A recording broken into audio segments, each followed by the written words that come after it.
사도행전 8장 26절부터 40절 제가 봉독하겠습니다. 주의 사자가 빌립에게 말하여 이르되 일어나서 남쪽으로 향하여 예루살렘에서 가사로 내려가는 길까지 가라 하니 그 길은 광야라.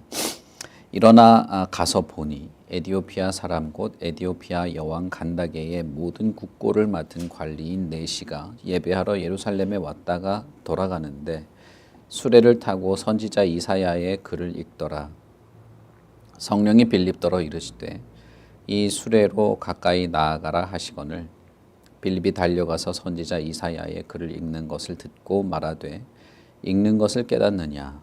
대답하되 지도해 주는 사람이 없으니 어찌 깨달을 수 있느냐 하고 빌립을 청하여 수레에 올라 같이 앉으라 하니라.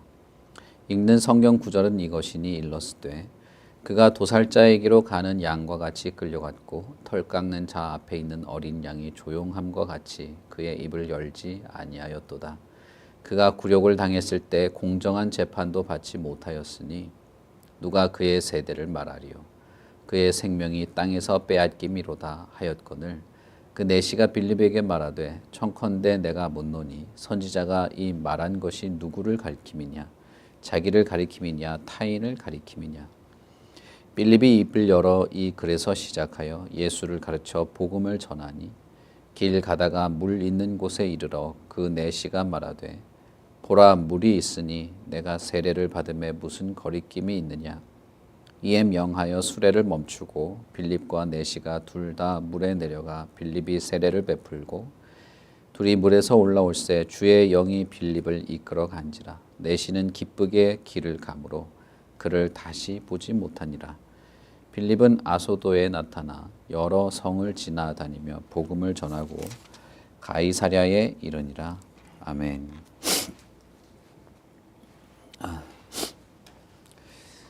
사도행전 8장의 빌립은 특징적인 두 가지 역할을 하게 되는데 하나는 사마리아에 내려가서 예수 그리스도의 복음을 전하고 세례를 베푼 것, 그리고 그 일이 사도들이 사마리아에도 복음이 전하여지고 성령이 임하게 된다고 하는 사실을 알게 하는 출발점이 되었던 것 하나 하고, 오늘 방금 우리가 읽은 말씀처럼 에디오피아 네시를 길에서 광야의 어떤 길에서 만나서 예수 그리스도를 전하고 세례를 베푸는 일이었습니다.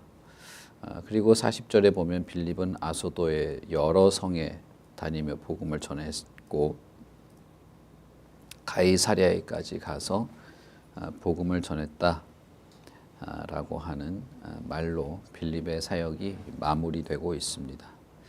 오늘 우리가 읽은 26절부터 40절 사이에는 몇 가지 특징이 있습니다. 그것은 빌립에게 어떤 사람이 남쪽으로 향하는 그 길로 가라, 가사까지 가는 길로 내려가라 라고 말했는데 그 길은 광야였다라고 하는 것입니다. 다시 말하면 사람을 만날 가능성이 희박한 그런 것이었다는 거죠. 보통 길은 사람들이 자주 왕래하는 곳이기 때문에 만나기가 쉽죠. 사람들을 만나기 쉽습니다. 그러나 여기서는 특별히 그 길은 광야였다라고 덧붙이고 있는 것이죠. 그러니까 어떤 도시와 도시 사이 혹은 국가와 국가 사이에 걸쳐 있는 어떤 길인데 광야에 나 있는 길로서 특별히 이렇게 먼 곳을 여행하는 사람들이 아니고는 자주 왕래하는 그런 환경이 아니었다고 볼 수 있는 겁니다. 그럼에도 불구하고 어떤 사람이 빌립에게 말한 것이죠. 빌립이 그 말을 따라서 갔는데 거기에 에디오피아 여왕 간다게의 관리 네시가 수레를 타고 지나가고 있었던 것입니다. 이 장면에서 우리는 복음이 전하여지는 모든 환경과 과정 그리고 결과까지 이 모든 것은 성령의 주도적인 역사라고 하는 것을 생각해 볼 필요가 있습니다. 복음이 전하여질 어떤 시기가 따로 있는 것도 아니고 복음을 전할 수 있는 어떤 환경이 따로 있는 것도 아니고 복음을 듣고 예수 그리스도의 복음을 받아야 될 사람이 어디 따로 있는 것이 아닌 것이죠. 어디나 광야라도 길가라도 혹은 에디오피아의 관리 내시라도 그가 하나님께서 택한 백성이면 복음을 전하여 듣고 혹은 복음을 전하고 거기가 길이든 어디든 그 물가가 요단강이 아니더라도 세례를 베풀 수도 있는 것입니다. 이것은 복음이 보편적인 것이고 복음이 시대와 장소를 초월하는 것이고 인종과 인류를 초월한 것임을 말해줍니다. 이것이 사도들을 통해서 설파된 것이 아니고 교회의 핍박을 통해서 사람들이 흩어질 때 그 중에 한 경건한 제자였던 빌립이라고 하는 사람에 의해서 이렇게 드러나고 있다는 점도 참 재미있는 점이라 할 수 있습니다. 교회의 권위는 결국 인간에게 있지 않습니다. 교회와 복음의 권위는 하나님에게 있고 성령의 주도적인 역사이고 오히려 사도가 아니라 그저 교회의 한 평범한 성도가 이것을 드러낼 수도 있는 것이죠. 그런 면에서 교회가 이 권위주의에 물들어간다든지 어떤 지위와 직분과 위치를 가지고 교회가 거기에 이렇게 매달린다든지 하는 것은 초대 교회에 있었던 성령의 역사를 생각해 볼 때 참 안타까운 모습 중에 하나라고 할 수도 있습니다. 물론 초대 교회도 질서가 있었고 교회의 어떤 결정이나 특별히 가르치는 문제, 예수 그리스도의 복음을 전하는 문제에 있어서는 물론 그 질서를 가지고 있었습니다. 그러나 성령의 역사를 인위적으로 사람이 어떤 직분을 만들어서 제한할 수는 없는 것입니다. 어쨌든 빌립은 광야로 내려갔는데 거기에 사람이 있었습니다. 그리고 그 사람은 이사야 선지자의 글을 읽고 있는 중이었습니다. 예루살렘에 예배하러 왔다가 이제 본국으로 귀국하는 중이었던 것이죠. 그런 면에서 이 이디오피아 내시인은 이방인이었지만 유대교에 속한 그런 사람이었던 것을 알 수 있죠. 그래서 예루살렘 성까지 예배하러 왔던 것입니다.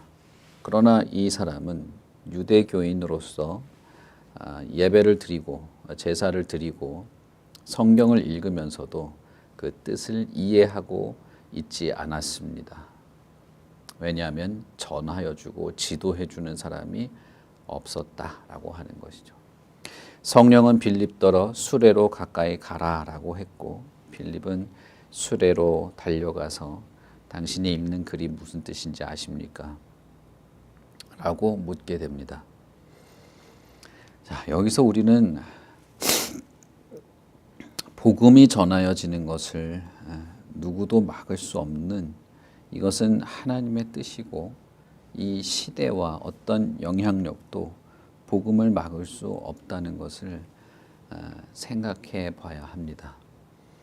빌립이라는 사람이 이렇게 여러 지역으로 다닌 것은 복음을 전하려고 하는 목적이 물론 있는 것이죠.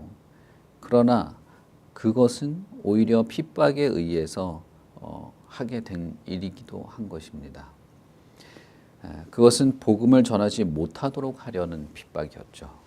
처음에는 예수를 믿는 자들에게 타인에게 복음을 전하지 못하도록 했죠. 사단이 아주 강력하게 사용하는 방식 중에 하나입니다.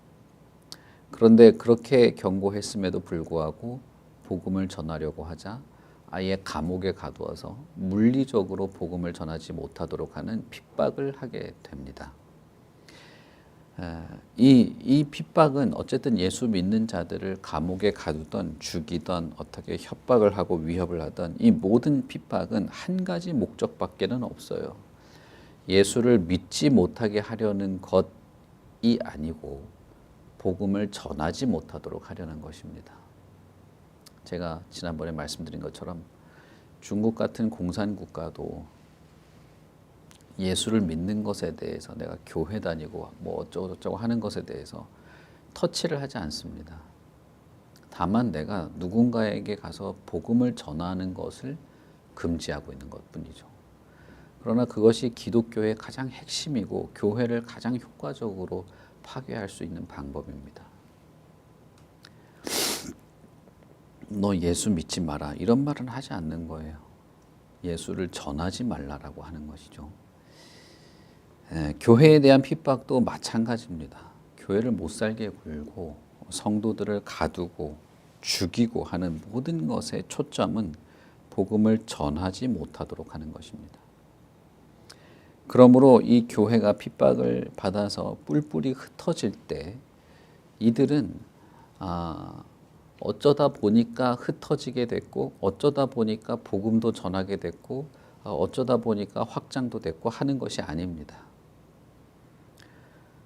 그들은 복음을 전하는 일에 이 교회의 어떤 정체성이 있다는 것을 이미 몸소 보여주고 있는 것입니다. 교회의 핍박이 심해졌고 스데반이 대낮에 돌에 맞아 죽었고 그런 상황에서 그리스도를 전하는 일이 너무나 어렵게 된 상황에서 초대교회 성도들이 뿔뿔이 흩어질 때 그들은 뭐라고 해야 될까요? 외압에 의해서 흩어지면서 하다 보니 복음을 전한 것이 아니고 흩어지는 과정 속에서도 복음을 전하는 일을 멈추지 않았던 것입니다. 가끔씩 보면 이런 이 불가피한 일들이 참 우연하게도 복음을 전하게 하는 이 하나님의 섭리 이런 식으로 말하는 경우가 가끔씩 있습니다. 물론 하나님의 섭리죠. 이렇게 하지 않았다면 그 유대인들이 사마리아의 복음을 전할 생각을 못했을 수도 있습니다. 아니면 더 시간이 걸렸을 수도 있고. 그러나 마지못해 흩어지고 어쩌다 보니 복음이 전하여졌다는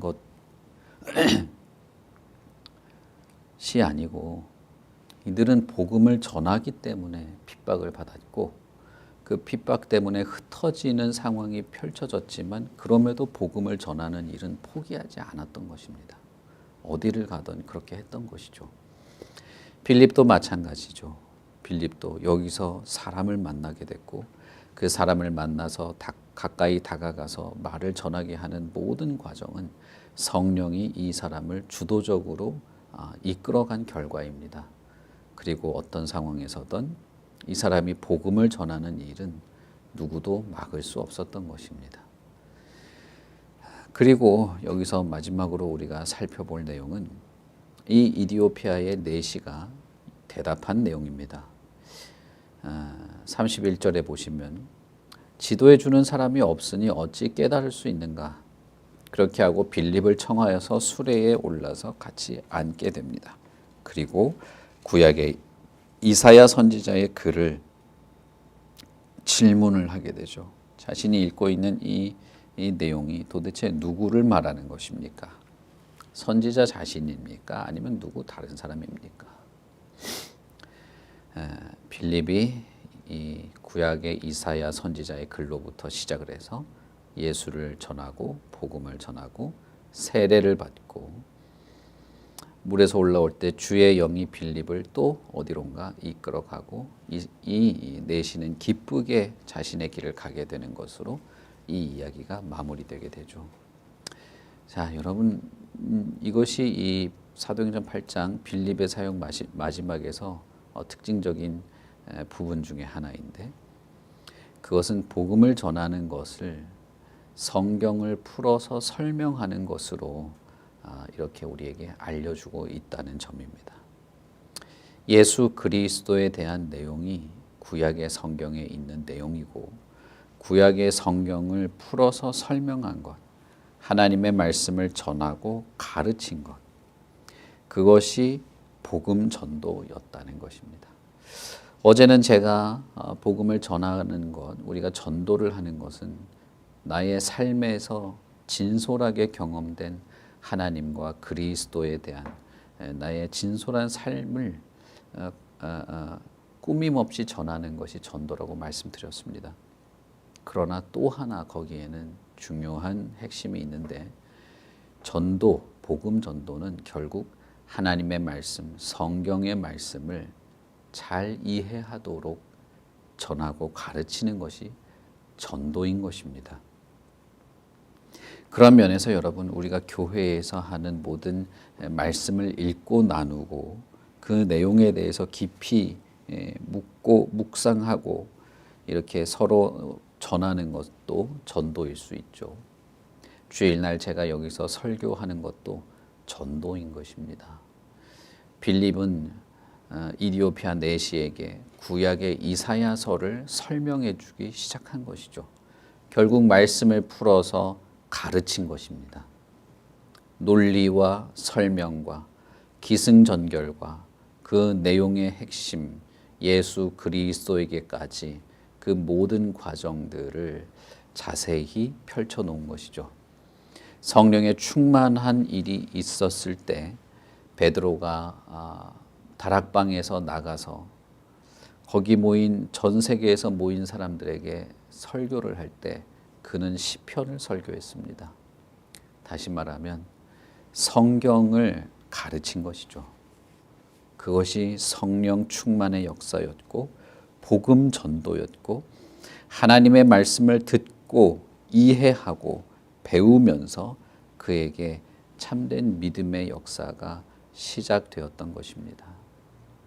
그러므로 여러분, 우리가 전도라고 말할 때는 결국은 하나님의 말씀을 전하고 설명하고 풀어서 가르치고 배우는 것을 말하는 것이기도 합니다. 단순히 교회에 데리고 오는 것이 아니라 예배 속에서 하나님의 말씀 앞에 서게 되는 것이 전도일 수 있는 것이죠. 그것이 하나님의 목양의 울타리, 그리스도의 그 양떼들을 치는 그 울타리 안으로 들어오는 것을 전도라고 할 수도 있는 것입니다. 그러므로 여러분, 빌립이 보여주는 이 몇 가지 이 사건들 안에서 우리는 교회의 생명, 교회가 하여야 할 교회의 정체성과 같은 것이 무엇인지를 보게 됩니다. 교회는 가장 중요하고 가장 먼저 해야 할 것은 말씀을 가르치는 것입니다. 그리고 그것이 전도인 것입니다. 가끔씩 사람들은 이런 말을 합니다. 우리 전도해야 되지 않느냐. 해야죠. 제가 말씀드린 것처럼 전도하는 것에 대해서 무관심하고 거기에 뭐라고 해야 될까요? 열의가 없는 것은 교회가 아닙니다. 그것은 교회의 생명을 보여주지 못하는 것이고 생기가 없는 것과 똑같습니다. 그런데 거기에는 중요한 것이 하나가 더 있는 것이에요. 우리가 말씀을 배우고 가르치고 이해하고 그 말씀을 풀어서 전하는 이 일이 교회 안에 반드시 어떤 생명력으로 있어야 하는 겁니다. 교회가 단순히 동호회나 친목 모임일 수 없고 우리끼리 이렇게 모이니까 너무 재밌고 즐겁고 편안한 마음이 있어서 다른 사람들도 우리 교회의 어떤 모임에 포함시키자. 그렇게 되면 안 되는 겁니다. 이 교회에 하나님의 말씀을 듣고 배울 수 있고 이 교회 성도들의 입에서 하나님의 말씀 진리의 그 깊은 묵상의 어떤 열매들이 서로 나누어지고 성경을 자세히 살펴보고 그 성경의 내용을 배우고자 하는 그리고 가르치는 일들이 잘 이루어지고 있는 것.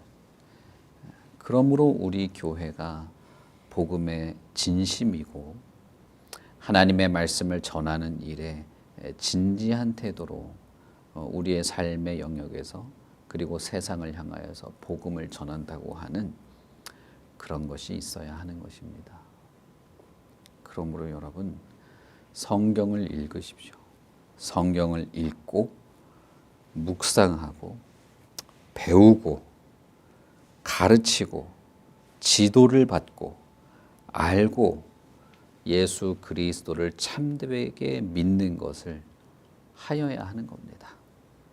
그리고 누군가에게 정말 갈급한 어떤 이에게 지도해 주는 자가 없으니 내가 어찌 알고 믿을 수 있겠는가라고 하는 이런 상황에 성경을 잘 가르칠 수 있어야 될 것이죠. 그러므로 우리는 어떤 면에서는 교회는 전도라고 하는 이 단어 안에는 하나님의 말씀을 잘 풀어서 설명하고 가르치는 스승과도 같은 역할이 포함되어 있는 것이고 그것은 모든 성도에게 주어진 사명과 임무와 같은 것입니다. 아마 여러분들은 기회가 있을 때마다 그렇게 하실 겁니다. 그것이 복음 전파의 성령의 역사 중에 하나인 것이죠. 그러므로 어떻게든 교회는 혹은 성도는 성경을 잘 알아야 합니다. 하나님의 말씀을 알고자 해야 하고 그것을 배우는 일에 진지하고 진심이어야 합니다. 그리고 전할 때도 그 성경을 잘 풀어서 전할 때도 지혜롭게 전하여야 할 필요가 있는 것이죠. 예수께서는 제자들에게 성령께서 너희들 입에 어떤 말을 하게 될지 가르쳐 주고 적절한 말을 하게 할 것이다 라고 말씀하셨습니다. 그리고 그것을 구하라고 했죠. 우리는 내가 적절하게 말할 수 있도록 성령의 능력을 구해야 합니다. 그리고 그것은 우리 자신을 위한 것이기도 하지만 하나님의 택한 백성들 혹은 택자들을 위한 일이기도 합니다. 우리가 성령 충만, 성령의 능력 안에서 살아가는 것은 타인을 위한 하나님의 관심과 마음, 그것을 우리를 통해서 드러내는 일이 되는 것이죠. 그런 여러분 어떠십니까? 우리 성도들 혹은 교회가 성령 충만해야 할 이유가 분명히 있는 것이죠. 그것이 다른 사람을 위해서라도 성령 충만해야 하는 겁니다. 우리가 성경을 잘 이해하기 위해서 성령 충만해야 하고 그 말씀의 조명 속에서 바르게 이해하고 깨닫도록 성령의 도우심이 필요하고 전하고 가르치기 위해서 그것이 결국 예수 그리스도의 복음을 전하는 전도로서 영혼의 생명을 위한 것이기 위해서라도 우리는 성령 충만한 은혜, 성령의 능력으로 행해야 하는 것이 있는 것입니다. 그러니 여러분 어떻게든 성경을 읽으십시오. 그리고 어떻게든 이것을 배우려고 하시고 교회 안에서 이것을 나눌 때 말씀을 묵상하고 그것을 살펴보고 나눌 때 서로에게 정말 중요한 역할을 하고 있다는 사실을 생각하시고 이게 그냥 즉흥적으로 이 시간 한번 때우고 그 다음부터 이렇게 그냥 속에 있는 거 다 풀어 헤쳐놓고 끝나는 것이 아니고 이것이 나와 타인에게 우리 교회 성도에게 너무나 소중하고 좋은 일이다. 하나님의 말씀을 내가 읽고 성령께서 나에게 주신 그런 은혜로운 말씀에 대한 이해를 가르치고 전하는 복음 전도의 영역에 있는 것임을 알고 우리가 정말 우리 지체를 위해서라도 진지하고 감사한 마음으로 잘 해나가기를 바랍니다. 우리는 성장하기를 바라고 든든히 믿음과 신앙 안에 서 있게 되기를 바라고 하나님이 기뻐하시는 교회가 되기를 바랍니다. 우리 같이 기도하겠습니다. 하나님 아버지 은혜를 참 감사합니다. 하나님께서 우리 같은 자에게 말씀을 가르치시고 듣고 배우고 이해하게 하시고 무엇보다도 그것을 정말 거짓 없이 진실하게 전하게도 하여 주셔서 감사합니다. 교회의 생명은 복음을 전하는 데 있고 교회의 정체성은 곧 하나님의 말씀을 잘 풀어 가르치는 데에 있습니다. 이것이 교회의 핵심이고 주께서 우리에게 주신 사명의 중심인 줄도 생각합니다. 그렇다면 하나님, 우리의 삶에서 언제나 살아계신 예수 그리스도와 동행하며 그리스도의 은혜를 생각해보고 그 은혜를 누리며 살아가고 그것을 우리가 참 진솔하고 정직하게 표현하고 나눌 수 있는 것이죠. 그것이 우리에게 꼭 필요한 일인 줄 생각합니다.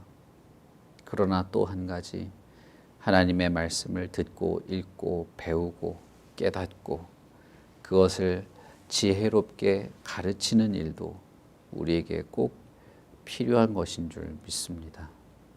주의 성령께서 우리를 이렇게 가르치시고 하나님의 말씀을 듣고 읽고 배울 때에 성령의 빛을 비춰주셔서 바르게 이해하게 하시고 그것을 가장 적절한 사람에게 가장 적절하게 잘 전하고 나눌 수 있도록 하여 주시옵소서.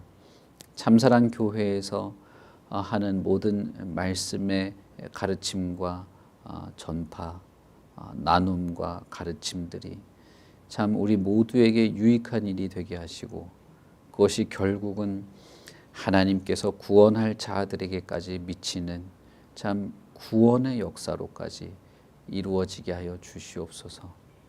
말씀을 전하는 이 모든 일이 전도이고 영혼 구원을 위한 일인데 이 교회의 발걸음을 옮기는 모든 사람들 참된 믿음으로 새롭게 되고 거듭나고 구원받게 되는 일들을 주시옵소서. 하나님을 잘 따르는 것 그리고 하나님을 즐거워하며 살아가는 것 그리고 하나님을 정말 생기 있게 전하는 것이 교회, 참사랑 교회의 일이 되기를 바랍니다. 그러니 여기에 속한 모든 사람들에게 주의 성령께서 충만히 역사하여 주시고 능력으로 함께하여 주시고 지식과 지혜가 있게 하여 주시고 하나님의 거룩하신 예배자로 하나님의 거룩하신 전도자로 삶에서나 교회에서나 어디서나 변함이 없게 하여 주시옵소서. 감사합니다. 예수님 이름으로 기도합니다. 아멘. 하늘에 계신 우리 아버지여, 이름이 거룩히 여김을 받으시오며 나라의 임하옵시며 뜻이 하늘에서 이룬 것 같이 땅에서도 이루어지이다. 오늘날 우리에게 일용할 양식을 주옵시고 우리가 우리에게 죄 지은 자를 사하여 준 것 같이 우리 죄를 사하여 주옵시고 우리를 시험에 들게 하지 마옵시고 다만 악에서 구하옵소서. 대개 나라와 권세와 영광이 아버지께 영원히 있사옵나이다. 아멘.